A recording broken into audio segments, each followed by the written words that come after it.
This is Jet with Pop Austin Media, and I got MC Reese Money in the building. How's life, my guy? Man, life is good, man. How are you? Doing good. Like the McLovin shirt. Thank you very much. Super bad. One of my all-time favorites. Always. Exactly. Let's start from the beginning, though. Where you originally from? I'm born and raised in Austin. What part of Austin? South mostly. I mean, that's where I grew up most of my life. I had friends that were on the east side. We just kick it over there. Get into little jams, stuff like that. But mostly on the south side. How was childhood on the south side?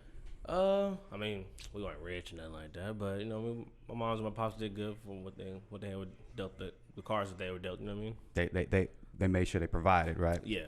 Got it. Just did it how they had to do it. Yeah, So did you play any sports? Football my whole life, man. I mean, The Texas way. well, you already know. Started off with flag football, then you might make your way up, stuff like that. But and I also ran track still. What did you play in football? Receiver. I know it's a lot of when you're growing up, you like, but what was the one you gravitated towards the most? Towards like, running back, but I was always small. That was my problem. I was always underweight. But then they ended up moving me to a receiver. So I guess I'm kind of fast, But yeah, that was mainly my main thing. And then, like I said, I also ran track, but it was shit was cool. It's crazy. Now there's small backs in the league now. Yeah, right. They ain't like too small, like Tyreek, Yeah. Kamara, small. Beast, boy. Yeah, so it doesn't really matter. Sproles was doing it for a while. Well, yeah, if you got the right weight, like 185 is in between there, but You was in the 160s. not even Oh 145, man. Oh yeah, They were okay, doing I me feel dirty. you. Oh yeah, definitely. What crowd you hang? What high school did you graduate from at? I went to Austin High. So you went to Austin High. What crowd would you hanging out with if you was going to the lunch tables? Austin High was clicked up a little bit, but the Terrytown folks, always the boys on the east side, stuff like that, but mostly, just hanging out with, I guess, the richer white folks, stuff like that, just kicking, vibing with them. They always had, crazy ass parties, just like that. Mm-hmm. They always wanted the football players to be there, so we might as well show live up, it have up some with them. fun. Exactly. Yeah, exactly. That's the perks. Where does the name Reese Money come from? Reese is my last name. Okay. I'm engaged. Okay, congratulations. Thank you very much. So my girl at the time, she was Reese's Money, and so people wanted to know who the fuck is Reese Money. If you're Reese's Money, then where is this dude at? You know what I mean? So I ended up just stemming off from there, and then I ended up running with it. And then pretty much that was it. It was cool. Okay. And when did you get into music? At the lunch tables, beatbox and all that good jazz, stuff like that. But it didn't really take off until I was like 19. I guess I started getting out of high school and stuff like that. And I started recording, just here and there. And then I kind of started taking it a little bit more serious because people started telling me that I actually potentially may have had something going on. That's what you want to hear. Yeah, you don't want to sit there and waste it. No artist wants to waste you their don't time. want no yes man though. You know what I No, mean? exactly. But yeah, people were just letting me know like, man, you kind of should pick it up a little bit more. So I ended up doing that, and it's been going pretty well for me right now. Do you have any inspirations? What do you mean? Growing up, was there a particular artist that you listened to? Oh man, you got a pen and piece of paper, man. Who's your guy or girl? If you had to pick, that's the one. That's my. For look wise, Kid Ink for sure. I like Kid. I like Kid Ink. I like his music too. It is a good sound. Obviously I can't replicate the sound or anything like that. But for look wise, Tatted Up. As I was growing up, that was the shit. Women like that shit. Sound wise though, Ace Hood, Trav. Trey more Trav now, but Ace Hood, Wayne. Of course, Wayne. Who else? You can hear Wayne through a lot of artists still. But you can't call yourself an artist if you don't listen to multiple genres of music. You know what I mean? So I was growing up, I was listening when skateboarding days, listening to Linkin Park, 3 Days Grace, stuff like that. Then it more evolved into just into more of the hip hop stuff. And so. Yep, and then you, of course listen to pop too. That's a big thing because that's the biggest sound, pop. Yeah.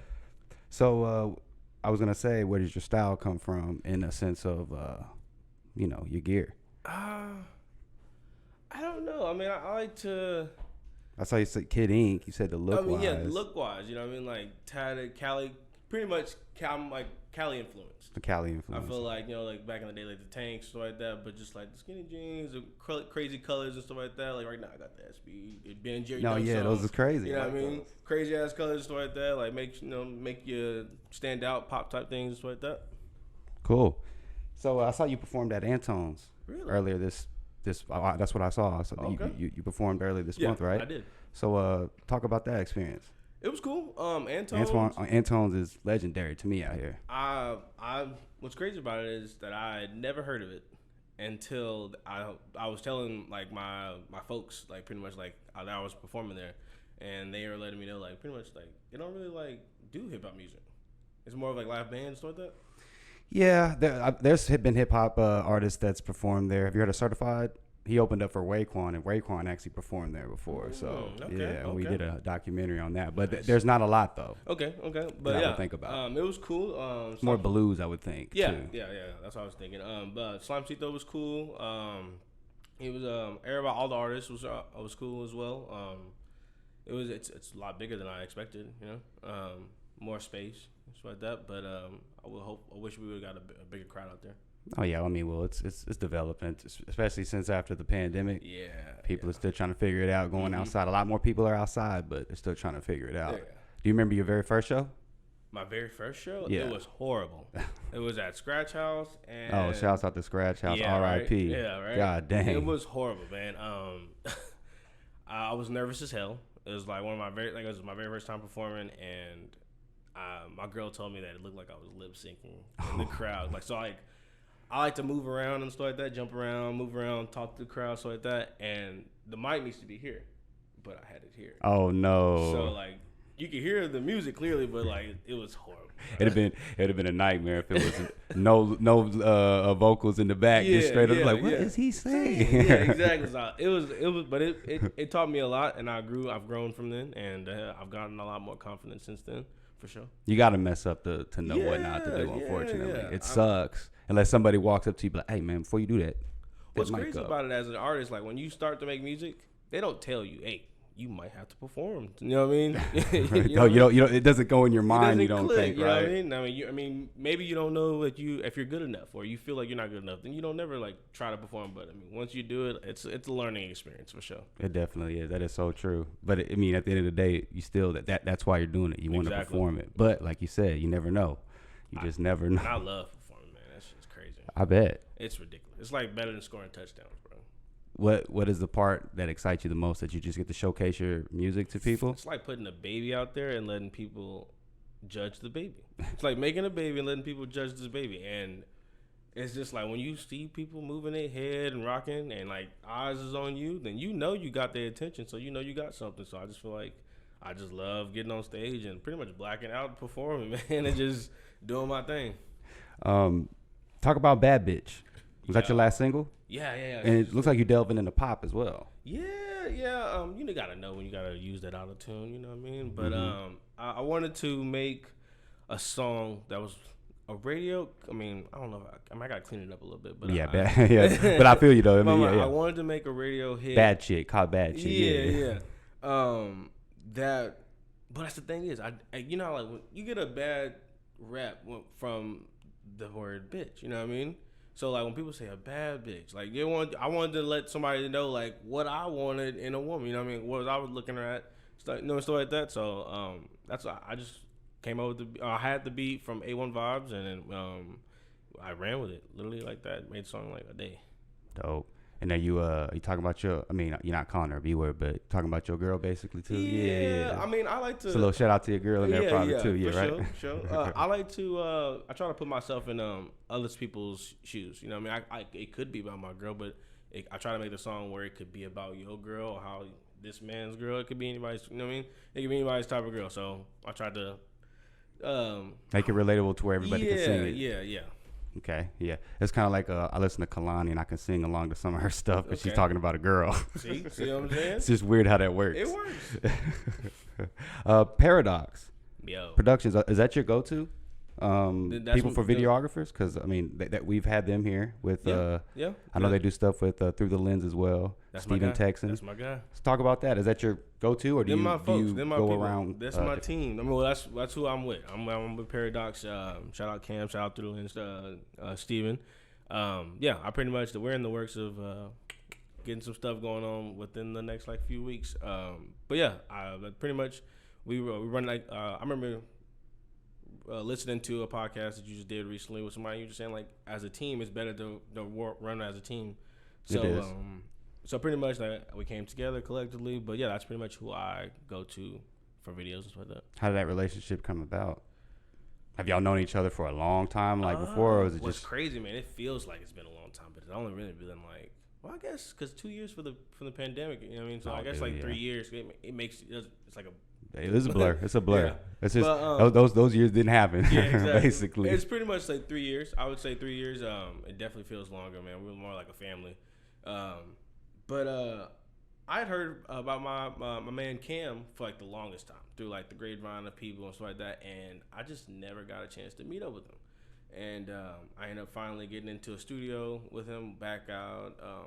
They had Night Owl, and pretty much I ended up running through some beats with Frosty and stuff like that, and he was in there, and he pretty much just asked me if I had any managing, and I didn't at the time, and pretty much we've been running together ever since. It's crazy how things just happen organically like that. Exactly, yeah. When you're really looking for it, you're like, God dang, I can't find this. He just happened to be in the right place at the right time. I ended up booking at the time where he was going to be there, so it is weird, but it's good. It's honestly really good. Are you looking to work with any other videographers as well, or is that a conflict of interest? No, I mean I hope it isn't. What about Dan? Dan the Man, Dan to the Dan to the L to the real. Trailer Park Studios. What's homie's name? There's an Emilio. I was just talking to him. Mozart, Monty. It sounds familiar. He's done one of Quinn's videos. Okay, yeah, I know. Okay, I've seen the tag. I've seen the tag. That's what I'm saying. I know I've seen that somewhere. Mm-hmm. I've been doing the works. I'm talking to him about doing. Pretty much, I got this tape that's coming out, man. It's about to be fucking nuts. Is Bad Bitch on there? Or is that the solo, just the street single? Bad Bitch is on there. Okay, good. Let's say you got to. You gotta run with it. Got the pop sound too. Yeah, exactly. You gotta. But yeah, I got this really dope ass song, and I got this really dope ass visual, and I ended up talking to him, running it by him, and we ended up coming together, and I think you guys are gonna like it. Oh, I'm ready for it. I gotta ask, since you're getting married, what do you think about the Will Smith slap? Coming from a man that's engaged right now. He tripped, bro.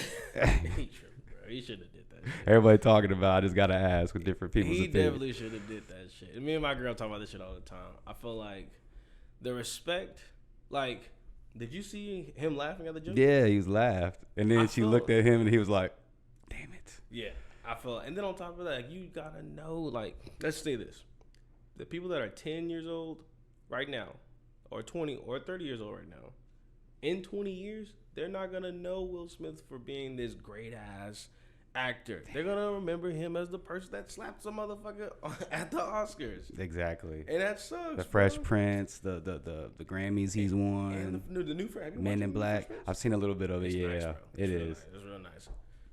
It just takes away so much from him, and I feel like he could have slapped him outside. After. Yeah, definitely. You know what I mean? You could have walked up on him and said whatever you needed to say, but he should have did that. That would have been. It seems like it's just funny because people wouldn't have seen it. It would have been more hearsay, so it would have been like a big urban myth. Yeah. Like, dang, did he really slap? Did that really happen? Exactly. So it'd be a little bit different instead of just walking up right after the joke and smacking him when he laughed at it. He should have seen that shit coming. I did. Oh, well, yeah, exactly. Oh, Richard. Yeah. Dang. Yeah, that was Richard. But I'll tell you what, he shouldn't have made that joke. I mean, it's all fun and games, though, but I know he didn't know about the alopecia. Will has been through a lot this past year and a half. Since the pandemic. My man has not been winning at all, bro. So I feel like he should have made that. He should have just went past him and made another joke at somebody else. But true that. So what do you think from an artist standpoint, Spotify or Apple Music? I see it seems like Spotify is more of the things a lot of artists are saying, but I don't want to answer the question for you. Which one do you think is better? I feel like a lot of people when I tell them that my music's on Apple Music, they're like, "Is it on Spotify?" Oh dang, for real? I listen to Apple Music more. See, do you prefer it? Yeah. Okay. I mean, just whatever you prefer. Do you have both of them?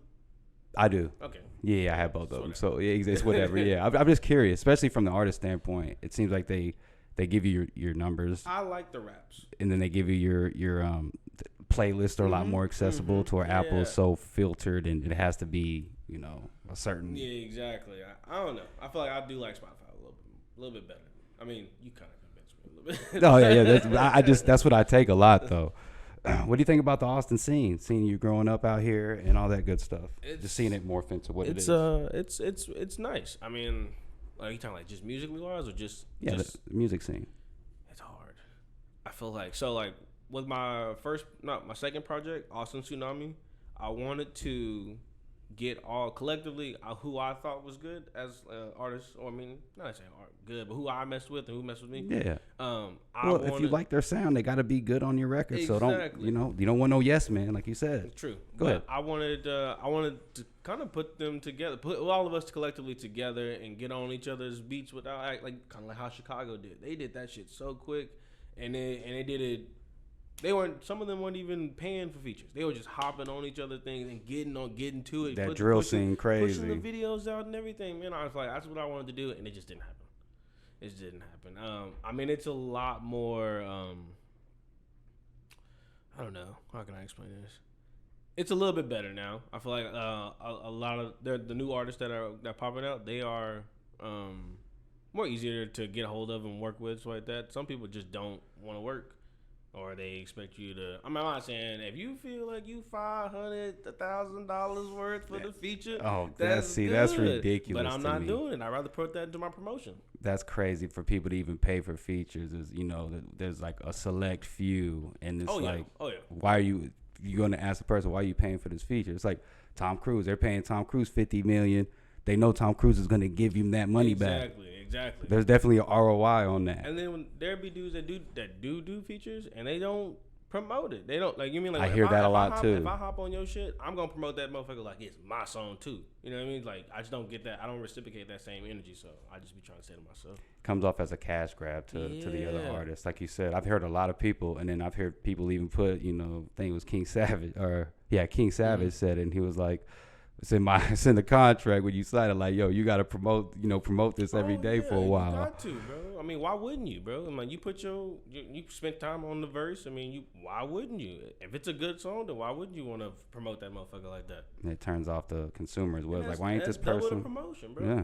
And then it turns off like, why ain't he doing shit? Yo, ain't promoting. He just did this for a cash grab, and then that can water down the artist. It gets really weird. It's hard, but I mean, like that's what I say as a team and as we collectively pretty much when like Paradox throws these shows, I mean like all those artists, every single one of them down to work.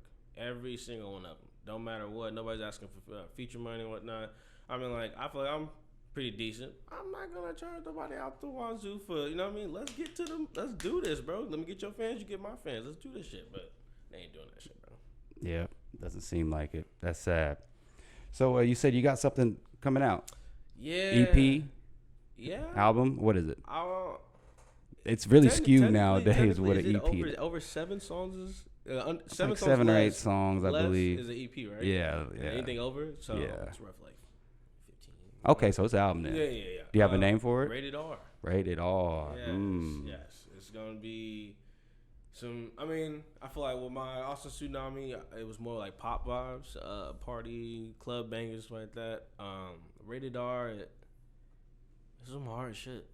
It's some hard ass, hidden, punching ass shit. Have you heard Static? Yeah, I heard Static. Yeah. Think about Static. So it's like, is it basically following the lines of Static? Pretty much. I see what you're doing. Yeah. I like Static. Static was hard. No, yeah, you was going in on that mug, and then that beat's hard too. Don't take that wrong. They go together well. Yeah. How you're going with the beat. But yeah, for sure. It's I got a good amount of features on this one. I mean, not a lengthy amount but just the people that I fucks with. In Austin exactly. Right there are some artists that I do want to work with in Austin. Do you have any names off the top of your head? Stephen Q. Okay, hey, we did a Stephen Q interview. Hey, Stephen Q, holla at my guy. Who else? I do fuck with King Savage. Miss Gold. Holla at my guy. Miss Gold for sure. Oh, Miss Gold. Oh, that'd be dope. Oh yeah, I love Miss Gold. Her scene is crazy. Yeah, and then that 100K is my shit. She just dropped the 50 Cent one. I haven't got a chance to listen to. She did a Mini Men like her own version of Miniman that dropped not too long ago. I'm definitely gonna check that out right after. Yeah, she's definitely cool people. There's just a few people. Oh yeah, that's good. Those are some. Yeah, those would be dope. All those. What was his name? Dripping Paint. Dripping Paint. Yeah, he was been supposed to be coming through. My man been all over. He's busy, but yeah, he'll be coming through too. That'll be I haven't heard his stuff yet, just as much. Good. I've heard a little bit of it because he had more snippets, but that'd be dope. We gonna on the Trillers. Oh yeah, on the Trillers. Yeah, that's a huge thing right now, just to get on the Trillers. For sure. So, where can we find you at and on IG? Reese Money _17. And then what about on the DSPs? The same thing, Reese Money? Yes, sir. Yes, sir. You can, or you might exchange the S for a money sign on some of them, but other than that, I mean, I'm trying to branch off because there's like 1 or 2 Reese Monies, and I'm trying to make it look different. Yeah, make it look different. Some people put like one name together with the thing, and that's ways to freak it. I see you probably put R33. I'm messing with you. R33 $. Hey man, we got you some merch from Pop Austin Media. You can rock that. All right. On the next video shoot. Look, I'm forcing you to do. I'm messing with you. Man, somebody gonna wear it. I mean, I will. you can get that to the woman. Hey, whichever one. For sure. I appreciate it. I got some Reese Money merch coming in. I definitely will drop that off. Oh hell yeah! Yes, I'll be waiting for it, just like I'm waiting for the album too. It's gonna be good. Hey man, y'all go listen to Bad Bitch right now. It's the new single. We got the Rated R coming out. Yes, and then did you give a date? No. Is it TBD? That's cool. Just you can give it TBD. Within the beginning of May. Okay, so about third quarter-ish. Yeah. Got you. Second-ish, third. All right, bet. Yeah. All right. Well, shoot, man. I appreciate you coming through. I appreciate you having me. Oh, little glitch. No, we good. I appreciate you coming through, my guy. For sure. Keep doing your thing. I like what you're saying about artists need to work together more. You're 100% on that. Mm-hmm. Hey, this is Jet with Pop Austin Media, and I'm signing out. Reese Money. Let's get it.